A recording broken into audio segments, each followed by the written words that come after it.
இதெல்லாம் எப்படி கட்டி கொடுத்துருக்காங்க? எங்க ஊர்ல எப்படி கட்டி தருவாங்க தெரியுமா? அடே எப்பா ஆரம்பிச்சுட்டான்டா இவன் சொந்த ஊர் புராணத்தை.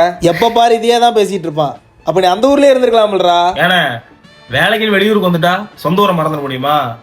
எங்க ஊர்ல காடு மேட்ல இருந்து கறவை மாடு வரைக்கும் என் மேல எவ்வளவு பாசமா இருக்கும்னு தெரியுமா? நான் இங்க வந்ததுனால என்னமோ இங்கிலீஷ்ல தசு புசுன்னு பேசலாம். ஆனா இன்னும் எங்க ஊர் டவுன் பஸ்ல வர எருக்குஞ்செடி வர பாட்டு கேட்டா என் கையும் காலும் என்ன மறந்து தன்னால தாளம் போடும்.